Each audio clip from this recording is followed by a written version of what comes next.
भगिनी आणि साधक बंधू या सर्वांना माझा नमस्कार.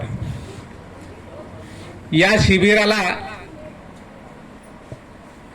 येण्याचं आमचंही एक भाग्यच आहे, कारण मॅडम सांगतायत की हे शिबिर कोणाच्याही तकदीरात नाही आहे, याला सुद्धा भाग्य लागते आणि ते भाग्य आमच्या उभयतांमध्ये होतं. आणि केवळ हा योगायोग नव्हे, ते भाग्यातच होतं. कारण आता एक म्हण आहे, कुछ पाने के लिए कुछ खोना पड़ता है, कुछ पाने के लिए कुछ खोना पड़ता है.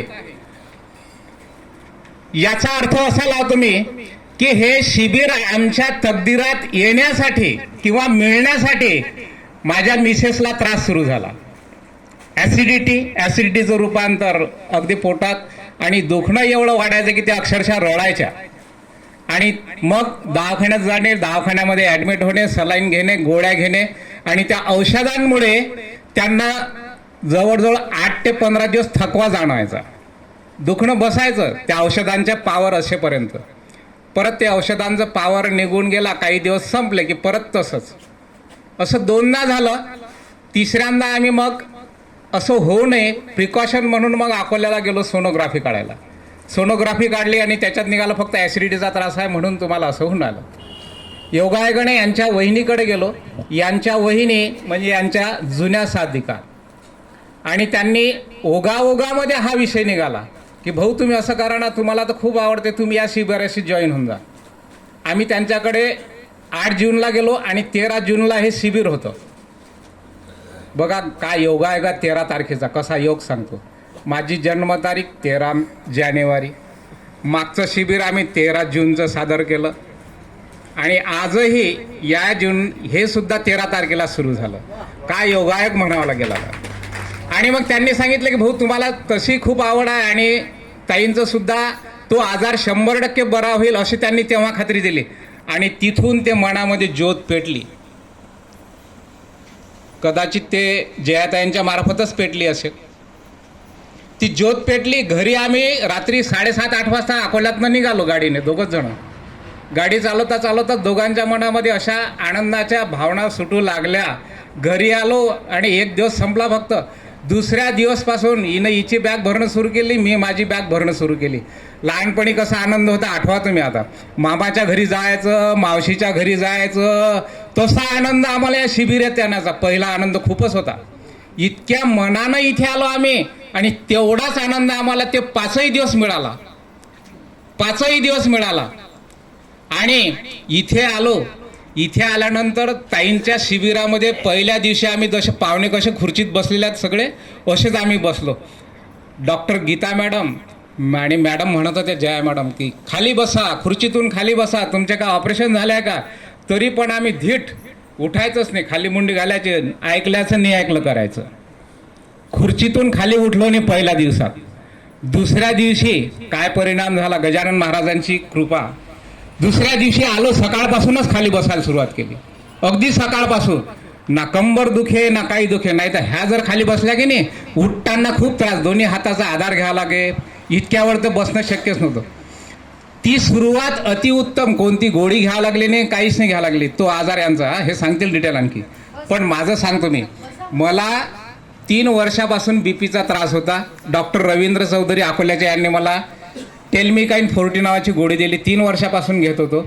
इथे आलो आणि ती गोळी अजिबात बंद झाली. माझी 3 वर्षाची गोळी अजिबात बंद झाली. पण माझी तर एकच बंद झाली. मेतकर सर, ते झोडपे सर आणि ते प्रवीण ठाकरे सर यांनी तर मला 16 गोळ्या बंद झाल्या असं सांगितलं. काय विश्वास बसणार नाही. बरं विश्वास कोणावर ठेवसान, जे स्वतः अनुभव घेसान, अनुभव स्वतः, तरच विश्वास ठेवसान की नाही तुम्ही. मॅडम सांगतात म्हणून विश्वास नाही बसत कोणाचा, स्वतः अनुभव घेतो म्हणून विश्वास बसते. आणि ते आपलं भाग्य आहे. ते आपल्याला आईसारखं इतकं समजून सांगतात. जसं मॅडम सांगतात की नाही लहान मुलांना आता ते ताट घेऊन जे 1-1, 1.5 घंटा भरावा लागते मोबाईल पाहून हे म्हणून, तसं ते आपल्याला इथे हे ज्ञानरूपी दान, ज्ञानरूपी डोज आपल्याला सदैव पाजत आहेत. आपले पाजतात ते जबरदस्तीनं, स्वखुशीनं, आनंदानं. आणि हे जे डोज आहेत हे आम्हा दोघांच्या जीवनामध्ये आमूलाग्र बदल घडवून आणलेला आहे. आमचं जीवन खूप आनंदी होतं, आमचं दोघांचंही जीवन खूप आनंदी होतं. पण खूप पेक्षा आता हा आनंद गगनात मावत नाही, इतके आम्ही आनंदी आहोत आता शरीराने, मनाने आणि तनाने. आणि याला 100% श्रेय जाते हे सौ जयाताईंना. त्या माझ्या तर मी म्हणतो ना की आई, बहीण, माय जे काय असेल ते सगळं ते झालं. मला सांगा हो, दवाखान्यात गेल्यानंतर हजारो लाखो रुपये ज्यांची जशी ऐपत आहे तसा खर्च करतो की नाही. मग इथे राजा कमी म्हणजे काय म्हणतो, बिना पैशात जर दुरुस्त होते, नुसतं दुरुस्त होत नाही तर त्याच्या जीवनामध्ये आनंद येते. याच्यासारखं काय पाहिजे आपल्याला सांगा मला आता. आलं का लक्षात?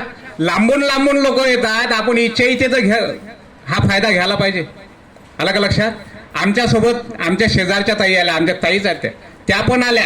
त्या काल आल्या नाहीत पण त्यांना गमलं नाही. आज शेवटी त्यांनी त्यांच्या पतीला घेऊन इथे आल्या ते.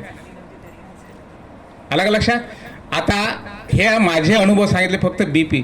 आणि मला 2003 पासून कमरेचा त्रास होता, स्पॉन्डायलिसिस. खाली बसताना अजिबात जमत नव्हतं. तुम्ही पाहिला आता मी दिवसभर खाली बसतो पण काहीच त्रास नाही. केवळ ही साधना, केवळ ही साधना. असे अमूलाग्र बदल. आता तुम्ही तर पाहिला काल अंकित भाऊंनी किती मोठे अनुभव सांगितले. तर हा माझा वैयक्तिक, यांचं हे सांगतीलच. तर जया मॅडम बद्दल सांगतो की त्या आई, बहीण, गुरु ज्या काय उपाधी देसाल त्या कमीच आहेत माझ्यासाठी तरी. अशा जयाताई आणि त्यांचे मिस्टर हे तर आपल्याला इथे थेरॉटिकल नॉलेज देतात आणि दिलीप भाऊ तर प्रॅक्टिकल देतात आपल्याला. आणि एक टाइम नाही तर 4 टाइम देतात. एक टाइम नाही तर 4 टाइम देतात. कोणाची इच्छा नसते चौथ्यांदा घ्यायची पण तरी घेतात, ते भरवतात आपल्याला. आणि रोज एकच नाही तर रोज वेगवेगळं, 4ही टाइम वेगवेगळं. एवढं आपणही स्वतःसाठी करू शकत नाही. असा हा लक्ष्मीनारायणाचा जोडा आपल्यासाठी. आई वडील सगळ्या प्रकारचं यांना उपाधी लावा कमीच पडतात.